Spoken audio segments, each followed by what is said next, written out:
nota que tiene experiencia, Ana, en mover cartas. Mover cartas, sí, claro. A ver. Es importante.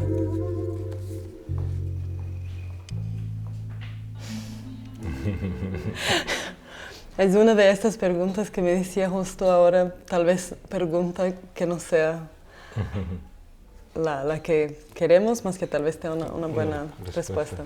Voy a colocar entonces. Gracias. ¿Pocos recursos significa un mayor control creativo? Puedes pasar o responder. No, es verdad, o sea, yo siempre digo, cuanto menos tienes, más puedes hacer, eso es verdad. Y la verdad es que no tienes que limitarte, ¿no? Me encanta, sobre todo cuando trabajo con los alumnos o con algunas personas con las que participo en un workshop. Normalmente cuando tienes una cierta edad siempre proyectas esa como necesidad de tener siempre más y de tener producción mejor, cuando en realidad yo creo que la verdadera aprender es más a través de lo que tienes, ¿no? Y luego a partir de ahí construyes lo que tienes más dentro. Y yo creo que suele ser una buena visión, ¿no? Menos, más. Sí. No sé si te pasa a ti. Claro, como estábamos hablando ahorita, ¿no? De que, la verdad, el cine como industria, ¿no? Es una industria muy tóxica, muy poluente, muy ligada a grandes concentraciones de poder.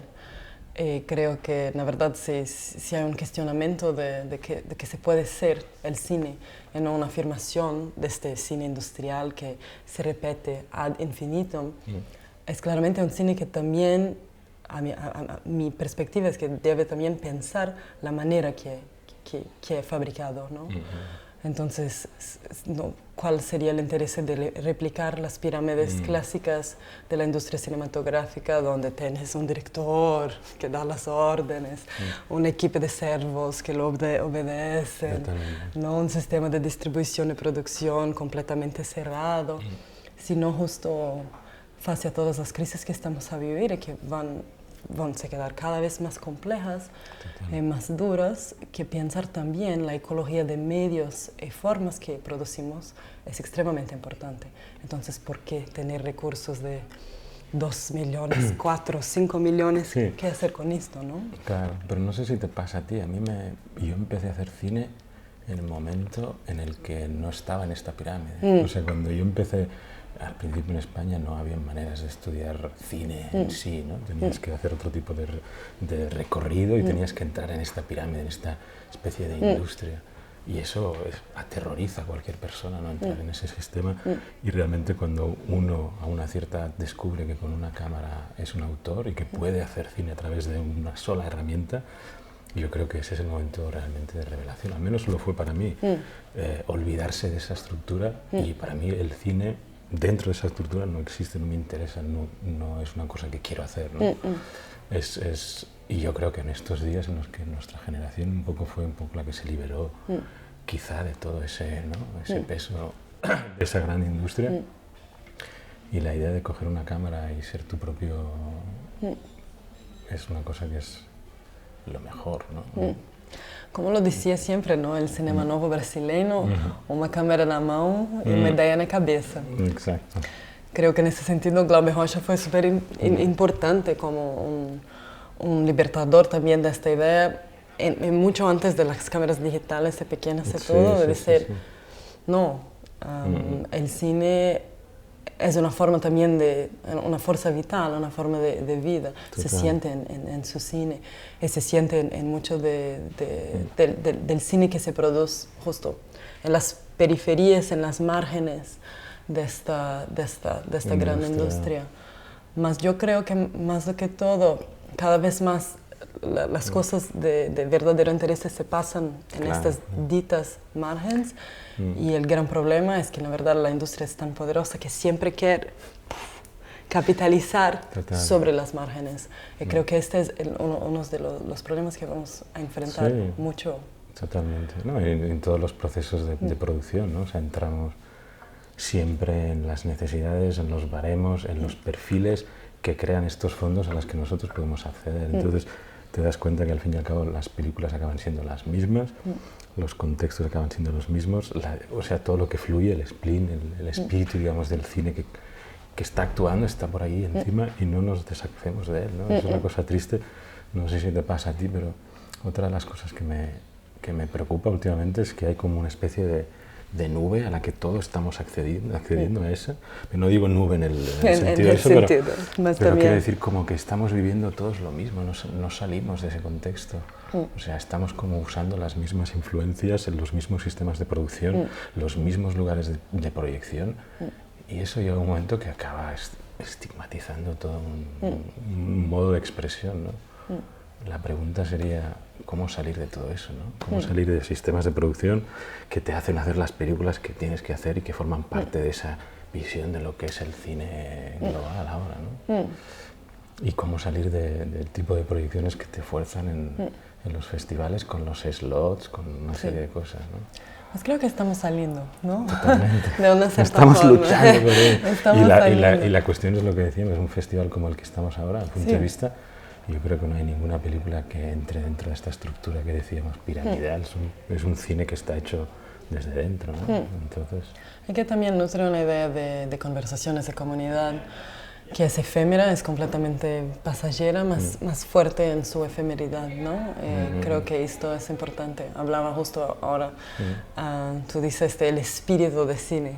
Me encanta esta idea que, en verdad, hay algo más fuerte en este dispositivo raro, al mismo tiempo tecnológico y humano, que es el cine, que paira como una especie de espíritu inquieto, ¿no? Total. Y yo creo que tal vez esta inquietud de este espíritu que lo tenemos que te habla en los sueños o que te habla en una otra dimensión que no sea esta de una especie de racionalidad completa, porque el cine acompaña, ¿no?, la historia del siglo XX con todas sus luchas modernas, ¿no? Un arte de la modernidad. Creo que tal vez empezamos a vivir un momento donde esta modernidad empieza también a se cuestionar y por eso las formas también se tornan otras. Y las formas de producción se tornan otras por necesidad. No es más una cuestión de hay una teoría, una idea muy bonita que vamos a intentar de practicar. Me parece una cosa muy natural. Claro, una salida, ¿no?, a todo eso. Pero sí que es verdad que tenemos que un poco invocar, ¿no? Y la pregunta también sería cómo desviar, ¿no? Eso, que tenemos un poco todos los canales establecidos y cómo hay que desviar eso, ¿no? Hablando en desvíos. Vamos a otra sorpresa. ¿Las cojo yo o las coges tú, las leo yo? No, ¿así? tú ahora. ¿La escojo? Esto parece grande. A ver. ¿Cómo afecta el documental la tensión entre hacer arte y hacer historia? Esto es... Gran, ok. ¿El documental? ¿Cómo afecta al documental la tensión entre hacer arte y hacer historia?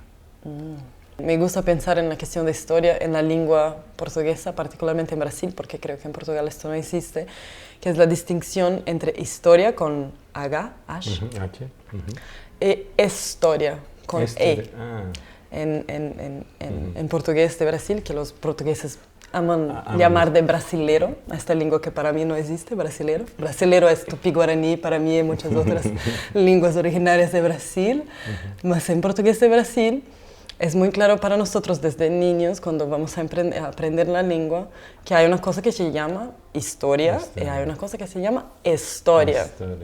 Interesante. Y la distinción es muy fina, habla mucho de la problemática de historia, porque historias son todo aquello que se cuenta, que no es oficial, que no está escrito en los libros como algo de fijado, sí, de cerrado en sí. Pueden ser leyendas, cuentos populares, cosas que te puedo inventar ahora, te decir, todo aquello que se pasa por lo espectro de lo orgánico, de la fuerza vital, de la vida. Historia. Es lo que está fijado. Los libros, con H mayúsculo, con frecuencia, si no erras en la prueba, no está bien. Y me encanta esta tensión porque creo, la verdad, que historias... Claro, es lo que estamos es lo que estamos a hacer todos. Y que mismo la historia no se quiere asumir como siendo una forma de historia, por veces muy mala, por veces mal contada. Total. O demasiado sólida, más que tal vez las historias sean una forma de aquello que llamamos arte, ¿no? Claro. Que también es otro concepto muy nebuloso, ¿no? Exacto, ¿Qué es esta cosa que se llama arte? Lo que me encanta también en el termo es justo su dificultad de definición. Yo tuve muchos problemas en el empiezo de me llamar artista. Decía, ¿qué cosa? ¿Qué es esto? ¿no? Aceptar este termo que para mí siempre me sonaba un tanto pretencioso por veces. Mas la verdad me di cuenta que no, es pretencioso porque la verdad el sistema ve, ¿no? Mira al artista como... los artistas como algo que no está serio, porque no es definido, porque no se define, porque no hay forma, porque está a cambiar. En la verdad la fuerza de este termo creo que es justo esto, que es algo que se define y falta definición, que es nebuloso, que es opaco. Y entonces estamos en una nebua, ¿no? En esta nebua, o ¿qué sería el documental? No sé, ¿no? No, pero yo creo que hay una tendencia ahora siempre a intentar encasillar las problemáticas, ¿no? Ya la problemática entre arte, documental y yo creo que volvemos un poco a lo mismo, ¿no? Lo que decías, o sea, el problema de la historia, ¿quién la define, no? Y yo creo que también el cine, o el documental o el arte, yo no lo diferencio, el verdadero trabajo es ampliar esas fronteras que se han delimitado como historia, ¿no? Esas historias que no existían y que no han tenido voz y que de alguna manera el cine o las películas o lo que estamos haciendo ayude a expandir, a abrir eso y que eso que conocemos como historia se vaya ampliando, ¿no? Y que lleguen historias que no se han contado, que hablen personas que no han podido hablar. Y entonces eso también ayuda, ¿no? La metodología que utilices, una metodología de un contexto artístico o lo que ahora llaman el contexto documental, eso tiene menos importancia. Para mí, yo creo que es casi más una herramienta. Yo lo veo igual que tú escoges una cámara de DV o escoges un contexto donde tú vas a presentar esa idea que tú tienes dentro y que tienes que de alguna manera imponer y hacer que se realice y luego sobre todo que llegue a un público y que ese público lo entienda dentro de un contexto, ¿no? Y que a veces no es tan fácil. Por eso esas necesidades de delimitarlo entre contexto artístico y documental yo creo que son necesarias, pero también por eso, para romperlas, ¿no? Ampliarlas, ¿no? Siempre. Es la expresión que utilizan, ¿no? De ampliar, tiene mucho a ver con el cine, porque en verdad el cine es hecho de una serie de lentillas. Sí, sí, lentes. Tanto de imagen como de sonido, claro, ¿no? Es una cuestión de atención y foco, de cambio de escalas, ¿no? De escalas temporales, de escalas métricas, de proximidad y distancia.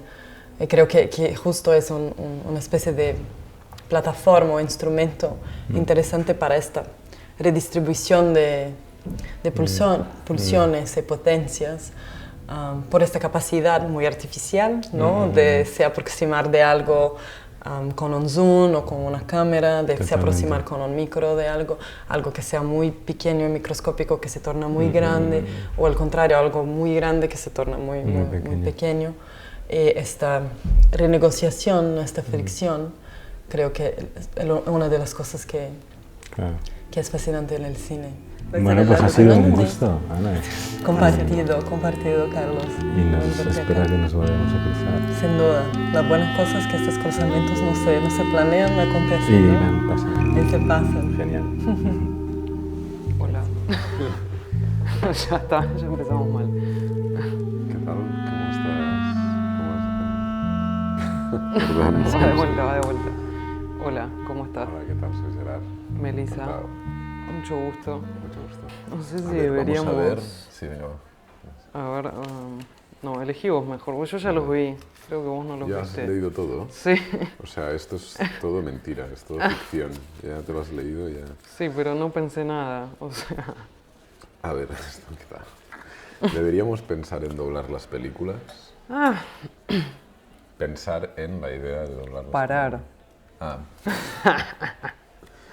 Qué Mejor desastre. te lo digo. Deberíamos parar, bueno, es lo mismo igual, parar o O pensar. pensar en doblar, bueno, sí. Deberíamos parar de doblar las películas. No sé, ¿Se dobla en Argentina? no, solo para niños. Creo que es algo muy europeo. O sea, para Muy niños que... películas para niños, como cartoons. O... Claro, sí, de Disney, bueno, para público infantil. Ya. Esas las conseguís dobladas, si no las películas que no son así muy claramente infantiles, no, o idioma original subtitulado, siempre.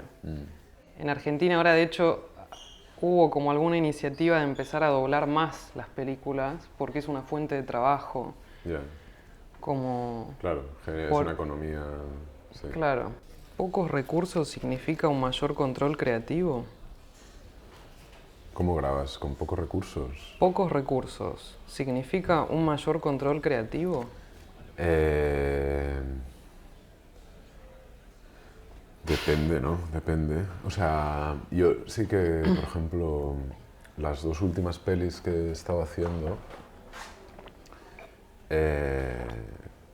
las he hecho, digamos, siendo yo el cámara y con una persona de sonido, o a veces haciendo yo cámara y sonido, y con cámaras que me dejaban, o sea, con muy pocos recursos, vamos a decir, ¿no? Sí, Y no sé si control creativo, pero por ejemplo me ha permitido acceder a sitios que sería complicado acceder con un grupo de... O sea, por ejemplo, Claro. ahora he estado trabajando en una película que es sobre invernaderos automatizados en Holanda y o sea, es difícil acceder porque son fábricas, quieren un control de la imagen que proyectan, etc. claro. Y el hecho de que vaya yo con una cámara y tal me permite Como infiltrarme un poco, claro, ¿no? claro. Pero en las películas, o sea, por ejemplo en la de aquí éramos un grupo de, tampoco mucho, pero 4 o 5 personas. Claro. Y también me gusta esto de que haya 5 cerebros puestos en... También Sí. luego por eso es como difícil cuando llega el momento de pensar quién ha hecho la fotografía, ¿no? Por ejemplo, piensas que, bueno, yo pongo la cámara, la encuadro, luego viene alguien y me dice, hey Gerard, ¿por qué no probamos esto? O sea, ¿sabes? Es como una... Igual hay otras cosas como grabar el sonido, pues sí, hay una persona grabando el sonido, pero hay mucho de Colaboración. colaboración, cooperación y Claro. mezcla en... Sí. ¿no? De horizontalidad. O más o menos. Bueno, a ver, al final también te digo que tengo esta sensación de que todo el mundo te pregunta, y Gerard, ¿y esto? O sea, que se asume una jerarquía también. Y todo el rato es como un juego para mí de intentar desmontar la jerarquía, Sí. pero bueno, no siempre... A veces también es cómodo, o sea, es cómodo. A veces yo, si estoy trabajando para alguien, quiero que esta persona me diga exactamente, Claro, ¿sabes? es que ese es el rol del director o directora, ¿no? Creo que hay que plantearlo muy conscientemente, bueno, vamos a colaborar, vamos a hacernos cargo juntos o juntas de lo que vamos a hacer. Entonces, pero así como muy desde el principio, como desde el germen, me parece, no sé. Bueno, me dice. Bueno, gracias. Aquí en las entrevistas se dan la mano, pero sí. en la realidad... En la realidad, Bueno, un placer. igualmente un Encantado. placer conversar. Levantamos.